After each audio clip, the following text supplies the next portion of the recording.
कैसे हैं बच्चों आप लोग। मैं फिर से आ गया हूँ आपका छोटा भीम आप लोगों के लिए कहानी लेकर। जो एक कौवा था वो बड़ा ही नालायक था, कभी मेहनत मजदूरी नहीं करता और बस सारे पंछियों का खाना चुरा चुरा कर खाता। वहीं एक टुन्नी चिड़िया रहती थी, वो हमेशा कौवा को समझाती कि बारिश का मौसम आने वाला है कौवा भाई, अपने लिए घोंसला बना लो, कुछ अनाज इकट्ठा कर लो। पर वो नहीं सुनता और आखिरकार बारिश का मौसम आ ही गया।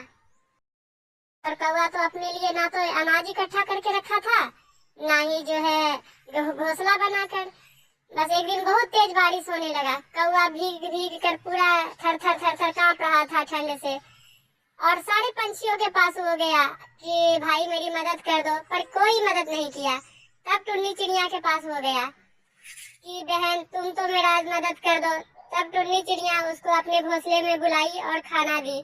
तब कौवा को एहसास हुआ कि हम कितना गलत थे, काश हम भी अपने लिए तैयारी करके रखे होते तो बारिश मेरा भी कुछ नहीं बिगाड़ पाता। इसलिए कौवा सुधर गया उस दिन से और अगले साल से अपने लिए वो भी तैयारी करके रखने लगा। तो इस कहानी से हमें ये सीख मिलती है कि हमेशा खुद पे डिपेंड रहना चाहिए, दूसरे पे निर्भर नहीं रहना चाहिए और दूसरों को परेशान नहीं करना चाहिए। अगर हमारी कहानी आप लोगों को अच्छी लगी तो मेरे चैनल को सब्सक्राइब कर दीजिएगा और मेरे वीडियो को लाइक